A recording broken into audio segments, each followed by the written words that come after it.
Tema 5. La glorificación de María. En nombre del Padre, del Hijo y del Espíritu Santo. Dios te salve María, llena eres de gracia, el Señor es contigo. Bendita eres entre todas las mujeres, y bendito es el fruto de tu vientre, Jesús.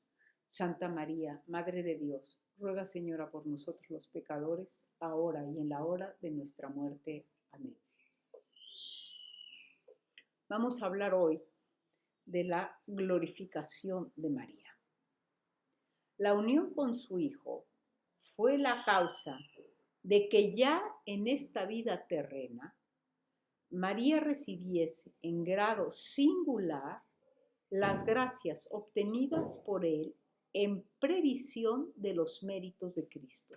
Es lo que habíamos visto la vez pasada, de cómo los méritos de Cristo en María no son curativos, sino que se adelantan antes de que son preventivos. Entonces, tiene una cantidad de gracias, fruto de la redención, con las que es bendecida la Santísima Virgen, y hay que recalcar y volver a recalcar y volver a recalcar, gracias que ella acoge y que ella va a desarrollar. No es que solo le cayeron y por eso la Santísima Virgen es tan mona. No. Tiene las gracias, las acepta y las desarrolla. Las desarrolla en el amor a Dios y en el amor al prójimo.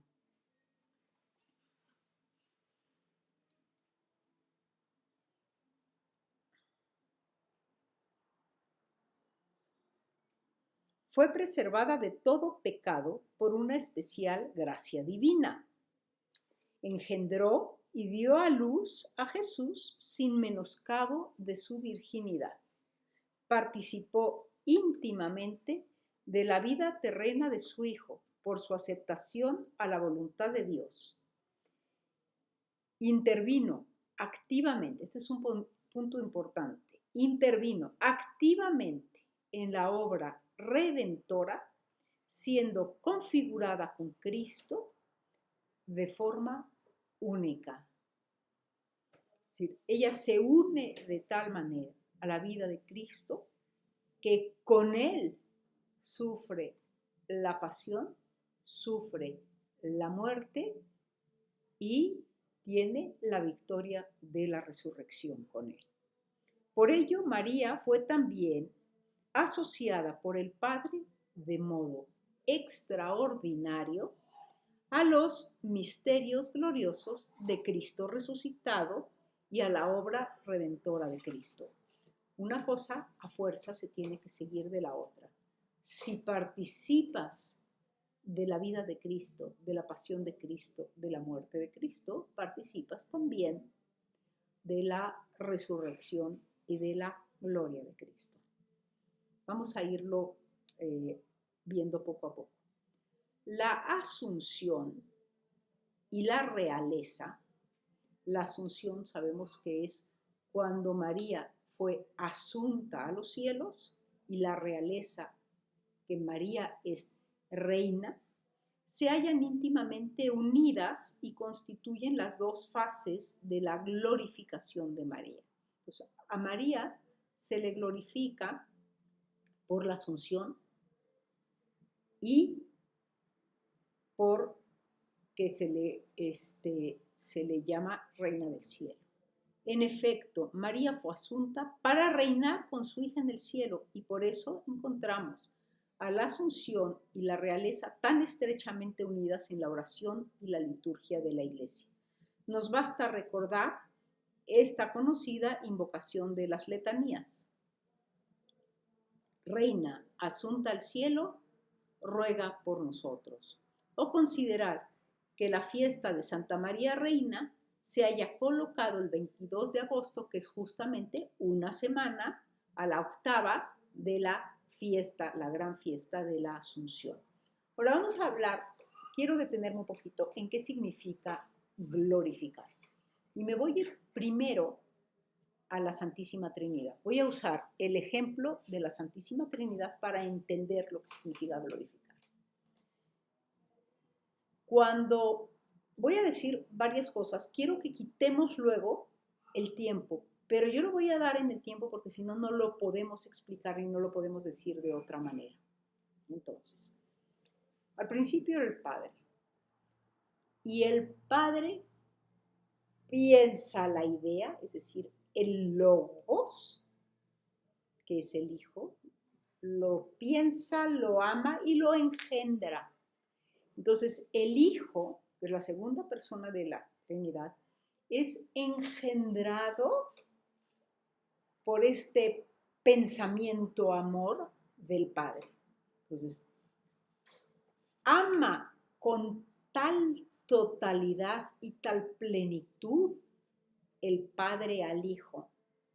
Y el Padre y el Hijo ama tan increíblemente igual al Padre, que del amor entre el Padre y el Hijo se hace la persona del Espíritu Santo. Ahora, quiten ustedes ahorita el tiempo y piensen que es ese eterno amor de donación del Padre al Hijo, del Hijo al Padre, del Padre al Espíritu Santo, del Espíritu Santo al Padre, del Espíritu Santo al Hijo, del Hijo al Espíritu Santo. Es decir, no podemos entender a la Santísima Trinidad sin esta entrega continuada, siempre, una totalidad de amor entre los tres que se está dando. Jesús nos da una clave y nos dice que cuando Él ama, Él glorifica al Padre. Y porque el Padre lo ama, lo glorifica. ¿Qué quiere decir? Glorificar es reconocer la gloria, reconocer el tamaño de una persona, por decirlo de alguna manera. Pero no es un reconocimiento intelectual, porque tiene el conocimiento, tiene que ser un reconocimiento de vida. Entonces es un reconocimiento que solo se puede dar amando con totalidad. En la medida en que yo amo más, soy capaz de reconocer a la persona objeto de mi amor como alguien que merece que yo la ame con totalidad. Entonces, si yo amo con todo lo que soy, glorifico a aquella persona a la que estoy amando con todo lo que soy. Entonces, en la Santísima Trinidad, la relación de amor entre las tres divinas personas es una relación de plenitud, de totalidad, dándose ahí lo que nosotros conocemos en teología como la gloria intrínseca de Dios. Es decir, a Dios, por el amor entre las divinas personas, por la entrega, por la glorificación que hace una de la otra, tienen una gloria interna que hace que a Dios, a ninguna de las tres divinas personas, les falte ni les sobre nada. No necesitan nada. Lo tienen todo en el amor del uno por el otro. Ahora, cuando Dios, en un acto de generosidad que no entendemos, porque es un misterio, decide crear, todo lo crea por amor. Y este amor hace que cree buscando el bien de lo creado. Y el bien de lo creado es la plenitud del amor en él. No sé si me sigue. Si Dios me crea a mí, me crea para que yo sea profundamente feliz, pero esta felicidad la voy a tener en la medida en que yo acepte vivir en el amor de Dios. Eso es la medida de mi gozo. La medida de mi gozo es la medida en que permito a Dios amarme con plenitud. Y yo le respondo, y mi vida es un responder. Entonces, cuando yo hablo de que yo glorifico a Dios, cuando yo le doy gloria a Dios, es no cuando digo, Alá, Alá, no es ese reconocimiento. No se puede limitar a un reconocimiento, así es que Dios es grande. La grandeza de Dios en mí se tiene que manifestar en mi adhesión a su voluntad, en mi aceptación de vivir en el amor y de ser, como lo dijo la Santísima Virgen, he aquí la esclava del Señor. Entonces, en la medida en que yo amo, yo puedo empezar a decir que verdaderamente empiezo a glorificar al Padre. Si no amo, no glorifico. Soy una mentirosa. Es decir, soy un sepulcro blanqueado que trato de halagar a Dios, según yo, con palabras, pero no le doy mi corazón y no le dejo participar en mi propia vida. Cuando hablamos de la glorificación de María, no estamos hablando de cómo María ha glorificado a Dios con su sí, sino estamos hablando de la respuesta de gozo que Dios da a María que le ha dado el sí. O sea, la primera es, María existe porque Dios la ama y le da una serie de bendiciones, de prerrogativas, de dones, todo lo que ustedes se pueden imaginar. Y María, con esto que recibe de Dios, lo devuelve con un amor de totalidad. Entonces, a la hora que María devuelve en totalidad este amor a Dios, en ella se desarrollan de una forma única todas las gracias que ha recibido de Dios. Es decir, aquí sí queda como un punto importantísimo la libertad de María, que le dice a Dios, yo quiero ser, he aquí, la esclava del Señor. No podemos quitar esta parte. Entonces, Dios la va a glorificar, le va a dar un reconocimiento porque ella ya es quien Dios había pensado que fuera. María ha cumplido con la voluntad antecedente. Entonces, la va a glorificar Dios de dos maneras muy visibles. La primera es lo que significa la asunción, que lo vamos a ir viendo, y la segunda es María Reina en el cielo. Vamos a ver todas las implicaciones que tiene que María fuera asunta al cielo y que María sea reina en el cielo. Primero, vamos a hablar sobre la asunción de María. Los padres de la Iglesia, lo mismo que sucede con la Inmaculada Concepción, no se encuentra en forma explícita en ningún texto de la Sagrada Escritura. Esta verdad dogmática, o sea, es un dogma, el que María ha sido asunta a los cielos, se halla testimoniada principalmente en la tradición. Ya quedamos que la tradición es la manera que el pueblo cristiano va viviendo una realidad que todavía no ha sido definida. Entonces, los 3 primeros siglos no se encuentra entre los padres ninguna referencia al destino final de María, quizá por 2 motivos. Una, en esos siglos, los padres apostólicos y los apologistas expusieron y defendieron la fe con argumentos racionales, centrándose en aquellos puntos que eran objetos de controversia con los judíos, con los gnósticos, con los maniqueos, es decir, de dónde estaban surgiendo las herejías. De dónde no surgían las herejías, pues no se metían ellos a averiguar más en el tema, porque no había ruido. Ellos tenían que estar como apagando infiernitos por todos lados. En Oriente, un texto de San Efrén del siglo IV sostiene que el cuerpo de María no fue sometido a la corrupción, puede interpretarse en clave asuncionista. O sea, pensar, si no está el cuerpo sujeto a corrupción, pues ¿dónde está? San Epifanio es el primer padre que habla de forma explícita de la asunción de María, cuando al exponer las diversas hipótesis sobre el final de la vida terrena de la Virgen, se inclina por su asunción corporal al cielo, pues su final terreno estuvo lleno de prodigios y su cuerpo fue trasladado al cielo sin sufrir la muerte ni la corrupción. San Gregorio de Tours es, según autores, el primer padre de Occidente que habla explícitamente de la asunción de María.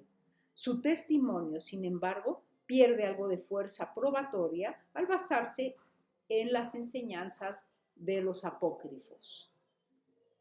Vamos a mencionar también a Modesto de Jerusalén, que se lamenta de que los autores anteriores no hayan abundado en la asunción de la Virgen.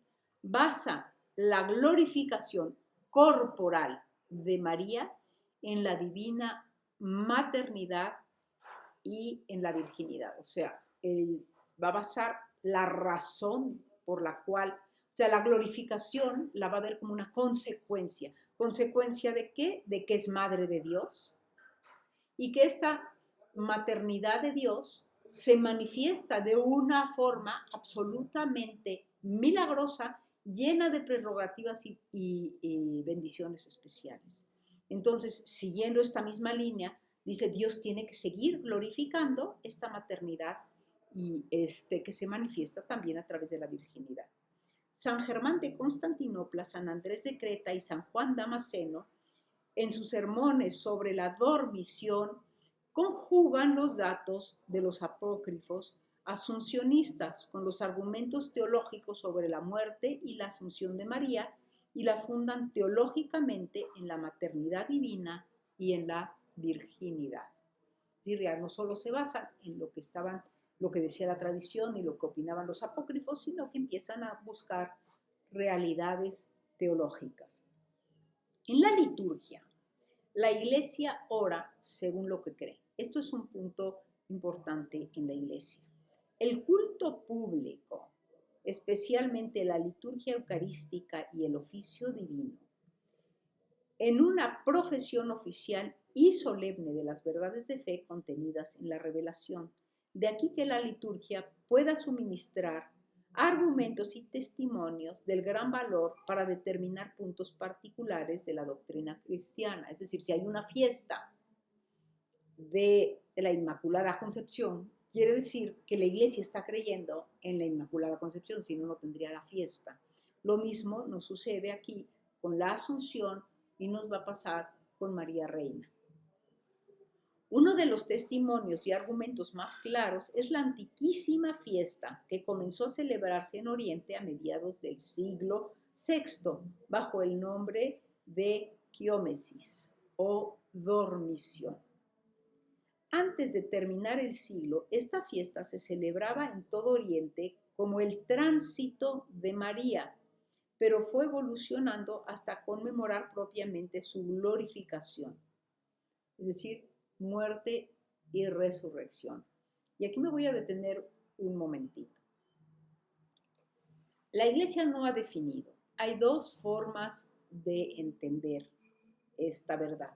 Uno es lo que se conoce como la dormición y otro es donde se habla de la muerte y la resurrección. Lo vamos a ahondar, pero lo voy a decir someramente. Cuando hablamos de dormición es que María se durmiera y fuera elevada tal cual a los cielos, fuera asunta a los cielos.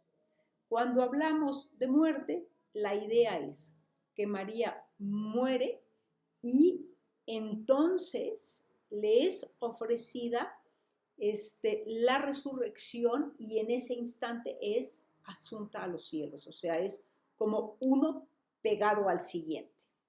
Y vamos a ver luego cuáles son las razones para que algunos teólogos hablen de una y otros hablen de la otra posibilidad. Desde Oriente, la festividad pasó a las Galias y a Roma, donde comenzó a celebrarse como simple memoria de María en la fecha 15 de agosto. En el siglo VII, estamos hablando del siglo VII, quedó propiamente establecido en Roma la fiesta de la Asunción de Santa María. Siglo VII. ¿Cuántos años faltaban? 1200 años por lo menos faltaban, un poquito más, para la declaración dogmática. Pero la fiesta ya existía, con su preciso significado teológico y con máxima solemnidad. En los siglos VII y VIII se extendió a todo Occidente.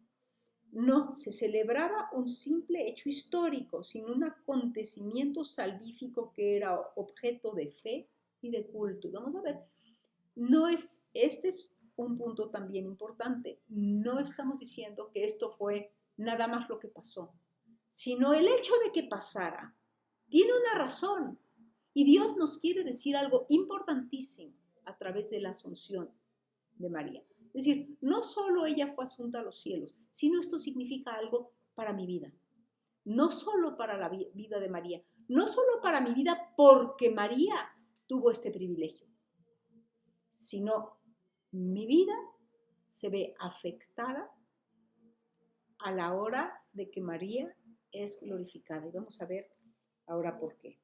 Los doctores y teólogos posteriores. En el siglo IX surgen algunas dudas como reacción ante los relatos de los apócrifos, dudas que fueron resueltas en el siglo XI cuando se fundamenta la Asunción en la maternidad virginal de María. Los teólogos escolásticos, apoyándose en los padres, contribuyeron decisivamente a la progresiva penetración de este misterio al mostrar la infinita conexión con las siguientes verdades reveladas. Primero, la divina maternidad, la plenitud de la gracia, la perpetua y perfecta virginidad, el amor de Cristo a su madre y la perfecta felicidad que exigiría la glorificación del cuerpo. A partir del siglo XV, la doctrina de los teólogos sobre la Asunción es unánime, siglo XV ya. Se tacha incluso de herética su negación y se califica la verdad como definible dogmáticamente. Sin embargo, todavía no se va a definir dogmáticamente. Resulta también significativo que las iglesias orientales hayan mantenido siempre la Asunción como una verdad de fe y han celebrado esta festividad litúrgica. Es decir, aquí hay un punto de unión importante. El magisterio habla sobre la Asunción. Primero vamos a hablar sobre la historia del dogma. A partir de la definición dogmática de la Inmaculada Concepción, que ya sabemos que es en el año 1848, aparece un creciente movimiento asuncionista. Así lo hace constar Pío XII. Este privilegio, dice, resplandeció con nuevo fulgor desde que nuestro predecesor Pío IX, de inmortal memoria, definió solemnemente el dogma de la Inmaculada Concepción de la Augusta Madre de Dios. Estos dos privilegios están en efecto estrechamente vinculados entre sí. Es decir, María nunca fue manchada por pecado alguno, ni el pecado original, ni ningún otro después.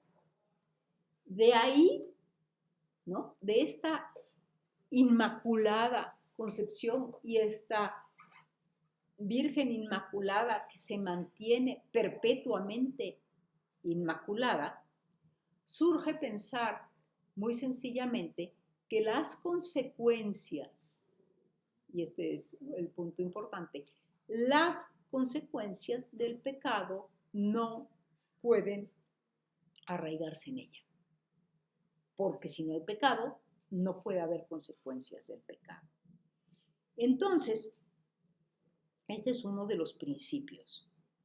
Antes de su definición, Pío XII envió otra vez una carta a los obispos del orbe católico requiriéndoles respuestas a las siguientes cuestiones. Deseamos vivamente conocer si vosotros juzgáis que la asunción corporal de la bienaventurada Virgen María puede ser propuesta y definida como dogma de fe, y si vosotros con vuestro clero y vuestro pueblo así lo deseáis.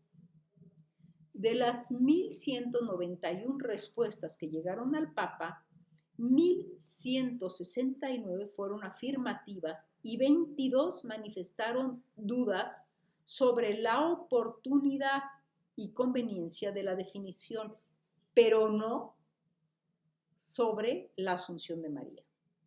Este consentimiento casi unánime de pastores y del pueblo fiel constituye por sí sola norma próxima de fe sobre una verdad que, como la Asunción, solo puede ser conocida por revelación divina. Es decir, no es porque democráticamente todo el mundo estuvo de acuerdo, sino porque se reconoce que Dios está manifestando que esta verdad sea absolutamente revelada. El texto de la definición dogmática dice así: proclamamos, declaramos y definimos ser dogma divinamente revelado que la Inmaculada Madre de Dios, siempre Virgen María, cumplido el curso de su vida terrena, fue asunta en cuerpo y alma a la gloria celestial. Las palabras de la definición dogmática determinan el sentido de la verdad que se define. Por ello, explicaremos brevemente los términos principales. Primero, María. María es la persona de la Virgen, la que fue asunta en toda plenitud de su ser. ¿A qué me refiero con la persona de la Virgen? La Virgen no es solo un espíritu.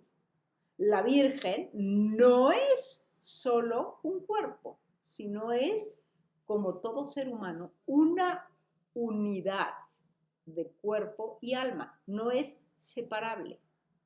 Entonces, si nosotros estamos diciendo que María es la persona que es asunta al cielo, quiere decir que la asunción se da en la totalidad de su ser, no en un pedacito de su ser. Es decir, que es asunta en cuerpo y alma. Eso es importante. Segundo punto, que aquí me encanta. Cumplido el curso de su vida terrena. Es decir, cuando ya llegaba el momento en que había en este mundo vivido lo que Dios le había pedido vivir y había desarrollado todo lo que en potencia había podido desarrollar. Absolutamente todo. Cumplido el curso de su vida terrena.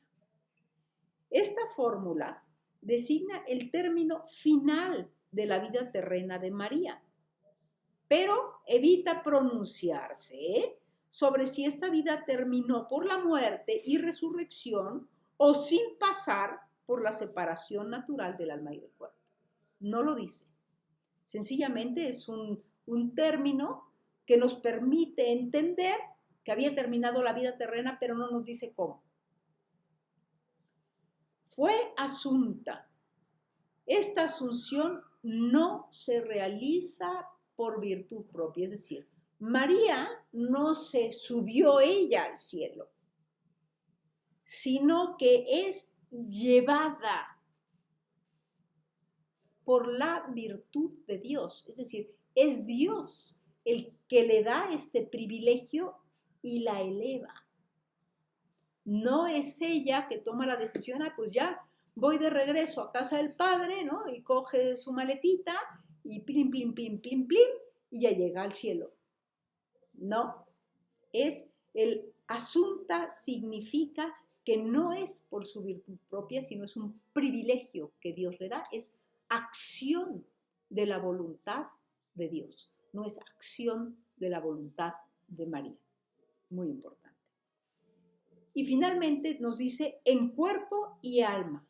Son los dos elementos que constituyen al ser humano. María fue asunta y glorificada en toda su plenitud existencial. El dogma definido se centra especialmente en la glorificación corporal de la Virgen. ¿Por qué esencialmente en la glorificación corporal? Porque a nadie le cabía la duda de que María estuviese mirando cara a cara a nuestro Señor. De eso no había duda, como lo están los santos.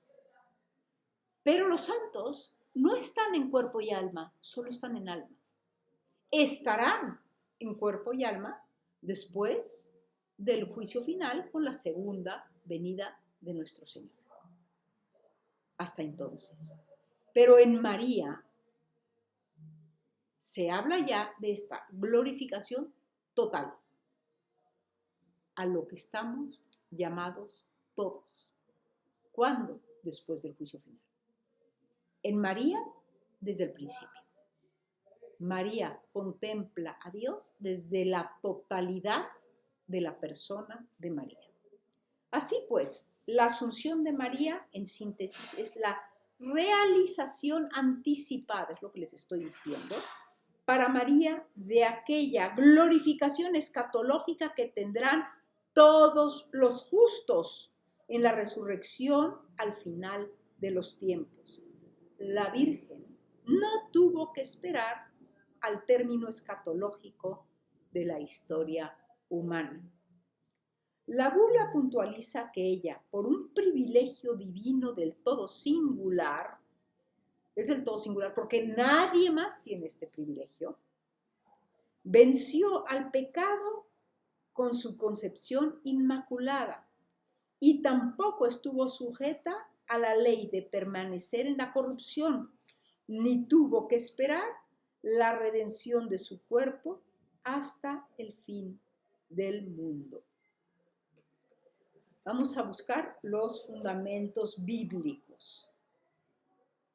Se afirma que todas las razones y consideraciones de los santos padres y de los teólogos sobre la Asunción se apoyan como último fundamento en la Sagrada Escritura. Aunque esta verdad no está explícitamente revelada en la Biblia, se encuentra al menos virtual o implícitamente en la revelación escrita, según la lectura creyente de la Iglesia. De hecho, la Constitución recuerda diversos textos de la Escritura que los teólogos han interpretado como apoyos bíblicos para la Asunción. Génesis 3:15. Dios promete, tras la caída, que la mujer, es decir, María, estará estrechamente unida a su descendencia, Cristo, en el triunfo contra el demonio. Debe relacionarse este texto con la tradición patrística sobre María como nueva Eva y con la doctrina paulina que vincula la muerte al pecado. Para esencial e histórica de esta victoria fue la resurrección de Cristo, de ahí que se pueda asociar la glorificación del cuerpo de María a la victoria del Kyrios, es decir, a la victoria de Cristo sobre la muerte. Nosotros creemos, ¿no? Es fundamento también en nuestra fe que con la resurrección de Cristo, Cristo asciende, es muy diferente a ser asunto, Cristo asciende al cielo y sigue con su naturaleza divina y su naturaleza humana. Jesús no usó una naturaleza humana durante su vida y después ahí la dejó porque pues, finalmente no le servía, sino que Jesús es Dios verdadero y hombre verdadero para toda la eternidad. Y porque se tiende este puente del que hablamos, de que es Dios y es hombre verdadero, por ser hombre verdadero, nosotros en él podemos participar de la vida de Dios. Entonces, Jesús está en el cielo con las dos naturalezas y con todo lo que implican las dos naturalezas. Y es una sola persona con las dos naturalezas. Y por la unión de María a Cristo, ¿no? Aquí lo que dice, ¿no? Asociar la glorificación del cuerpo de María a la victoria del Kyrios. Es decir, por la victoria de Cristo que vence a la muerte y vive con toda la plenitud de sus dos naturalezas en el cielo, así también María corredentora muere y resucita con Cristo en la plenitud, como Dios la glorifica para estar en el cielo. Vamos a seguir. Lucas 1:28. El arcángel San Gabriel llama a María la llena de gracia. A esta plenitud de gracia debe corresponder la plenitud de la gloria. O sea, una cosa va con la otra, que también es corporal. Porque Dios no solo bendice el alma de María, sino bendice a la persona de María. Este es el punto. Además, la bendita entre todas las mujeres debía quedar exenta de toda maldición del pecado, también de aquella por la que el cuerpo se convertiría en polvo, porque sabemos que el cuerpo se convierte en polvo como una consecuencia del pecado original, mismo que no tiene María. Apocalipsis 12, 1 y siguientes, nos presenta una gran señal que apareció en el cielo. Una mujer vestida de sol y la luna bajo sus pies y sobre su cabeza una corona de 12 estrellas. Muchos teólogos y exegetas ven en este texto un sentido mariológico asuncionista cierto, es decir, nos saluda a María desde el cielo y la Sagrada Escritura así lo manifiesta. Estos textos de la Escritura no pueden interpretarse aislados, sino en armonía unitaria con toda la revelación, a la luz de la tradición y en la analogía de la fe. Así contemplados, fundamentan el dogma de la Asunción y puede afirmarse que tal verdad está implícita o al menos virtualmente revelada por la Sagrada Escritura. Importante no quedarnos solo con una parte de la historia, sino la totalidad. Dejémonos iluminar por todos los elementos para tener una visión completa dentro de lo que cabe en nuestra cabeza que sea completa. Vamos a hacer una reflexión teológica sobre la Asunción. Primero vamos a ver, unida a Cristo glorioso. El privilegio de la Asunción es un coronamiento de todos los dones que María recibió de Dios a consecuencia de la íntima asociación de la Virgen con su Hijo Redentor. Repito, coronamiento de todos los dones que María recibió de Dios a consecuencia de la íntima asociación de la Virgen con su Hijo Redentor. La Asunción de María es la realización suprema de la gracia redentora del Kyrios. Y vuelvo a repetir la historia. No es que Dios cogiera una gracia y le diera la gracia nada más porque sí. Dios le da la gracia y María la acoge y se hace esclava del Señor y hace esta respuesta lo más perfecta que pueda con este privilegio especialísimo con el que es bendecida por Dios. Entonces, esta glorificación no es porque Dios le dio, pues sí, que claro, ya, ¿no? Como ese que pasa de año en la escuela porque su papá se sacó un premio Nobel. Pues que tiene que ver que su papá se sacó un premio Nobel con que él pueda pasar de año en el colegio. aquí puedes ser hijo de un premio Nobel y pasar de año, porque no tiene nada que ver que tu papá sea premio Nobel. Tú, porque has aprendido de tu papá, has aprendido a pensar y has querido pensar y has querido trabajar y te has dejado llevar y te has dejado educar y entonces puedes pasar de año. ¿Sí? Esto es importante porque nos perdemos mucho en estos privilegios de María pensando que Dios los da sin necesidad de que María los acoja libremente. Y María los acoge libremente y los lleva a la plenitud que Dios había pensado, ¿no? A la plenitud de la voluntad antecedente. Así como la redención de Cristo fue para ella del todo singular y eminente, es decir, la redención de Cristo para ella es una redención preventiva, la previene del pecado, no la permite tener el pecado original y la concupiscencia que se deriva de él. También las gracias y los efectos de esa redención debían ser para María del todo singulares y plenos en la victoria sobre la muerte, siendo ella la primera y más excelsamente redimida. Participó así del modo más perfecto del triunfo de su Hijo. Lo que está recibiendo es solo una consecuencia de todo lo demás. Está participar del modo más perfecto, si ha vivido de la manera más perfecta, si ha recibido una serie de privilegios y de gracias singularísimas por una vocación totalmente singular.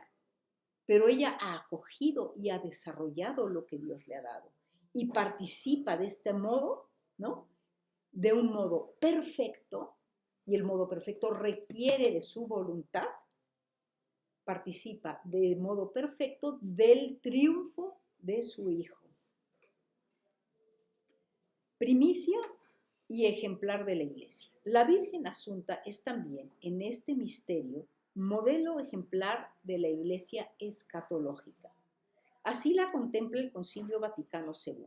Nos dice: la Madre de Jesús, glorificada ya en los cielos en cuerpo y alma, es imagen y principio de la Iglesia que habrá de tener su cumplimiento en su vida futura.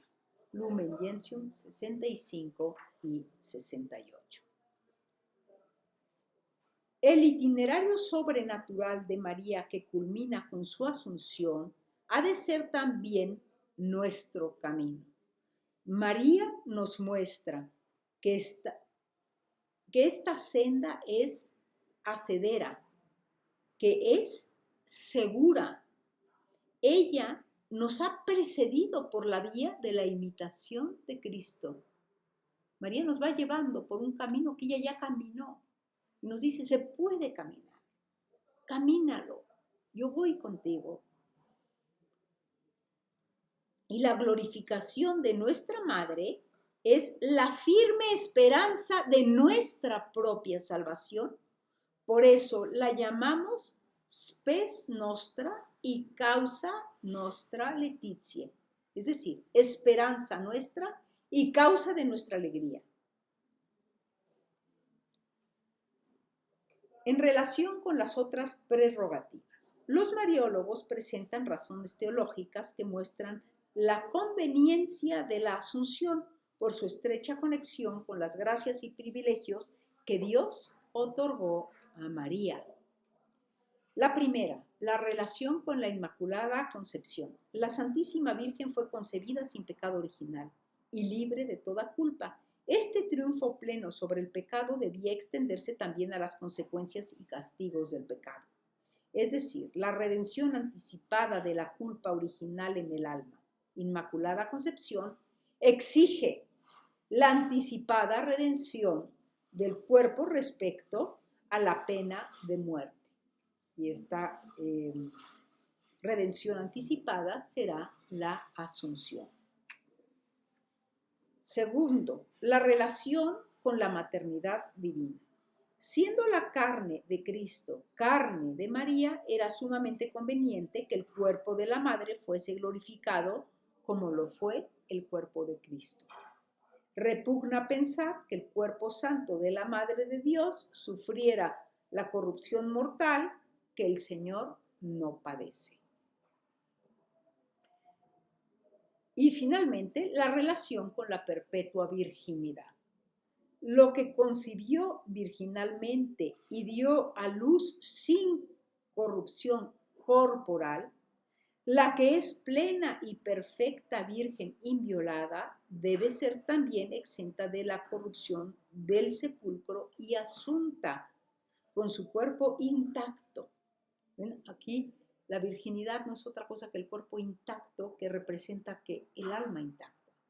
O sea, eso significa lo que es la totalidad de María, que tiene el alma intacta para Dios, no puede no tener el cuerpo intacto. Entonces, si es virgen, tiene que ser también virgen en esta incorruptibilidad en el cielo. Algunas doctrinas escatológicas actuales. Al explicar el sentido y el significado de este dogma, dijimos que era la realización anticipada para la Virgen de aquella glorificación escatológica que también, en cuanto al cuerpo, obtendrán todos los justos en la resurrección final. En esta anticipación radica el privilegio propio y específico de la Virgen. Nosotros rezamos en el credo que creo en la resurrección de los muertos. En el caso de María, se da de manera anticipada, no necesita esperar a la segunda venida de nuestro Señor. El sentido dogmático de este misterio se halla, por tanto, en la estrecha conexión con la resurrección universal al fin de los siglos y con la existencia de las almas inmortales separadas de sus cuerpos hasta la resurrección escatológica, doctrina definida por el Papa Benedicto XII.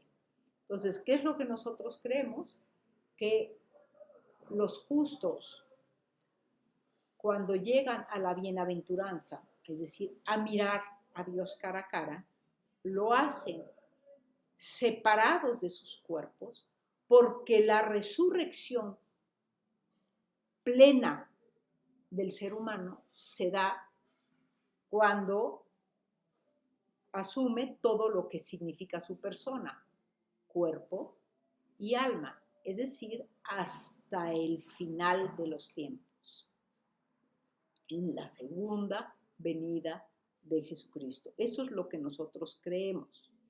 Entonces, este es el privilegio justo que tiene María. No tiene que esperar para ser ella en la totalidad de quien es bienaventurada, sino que es glorificada por Dios para que sea bienaventurada en la totalidad de quien es, en cuerpo y en alma. Algunos teólogos católicos, influidos quizá por autores protestantes, sostienen que la resurrección tiene lugar para cada uno en el momento de la muerte. Según esta teoría, el hombre entra en la eternidad como persona y no como alma separada. Esta doctrina es incompatible con las enseñanzas de la Iglesia y vacía la asunción de la Virgen de su propio contenido dogmático. Pues en este caso la asunción corporal no sería ningún privilegio, lo tendríamos todos, ¿no? Y el dogma de la asunción resultaría ininteligible como verdad de fe. Entonces, esta forma de interpretar es una forma de interpretar que cae en la herejía porque va contra el dogma de la asunción. Saliendo al paso de estas interpretaciones, Pablo VI sostuvo en su profesión de fe que la Beatísima Virgen María, inmaculada, terminado el curso de su vida terrestre, fue asunta en cuerpo y alma a la gloria celeste y hecha semejanza a su Hijo, que resucitó de los muertos, recibió anticipadamente la suerte de todos los justos. Y lo dice clarísimamente. Recibió anticipadamente la suerte de todos los justos. Es decir, los justos vamos a recibir esa glorificación, pero la vamos a recibir con la segunda venida de nuestro Señor. Posteriormente, la Congregación para la Doctrina de la Fe, en un documento dice: la Iglesia, en su enseñanza sobre la condición del hombre después de la muerte, excluye toda explicación que quite sentido a la asunción de la Virgen María en lo que tiene de único, esto es donde nos detenemos, el hecho de que la glorificación corpórea de la Virgen es la anticipación reservada a todos los elegidos. Pero en ella es anticipación, quiere decir los demás todavía no participamos de esa bendición especial. Vamos a ver ahora el desarrollo histórico de la realeza de María. Y yo creo que lo vamos a dejar para para la siguiente clase, que va a ser el tema B. Este va a haber sido el tema A. En nombre del Padre, y del Hijo, y del Espíritu Santo, te damos gracias, Señor, por todos los beneficios, a ti que vives y reinas por los siglos de los siglos. Amén.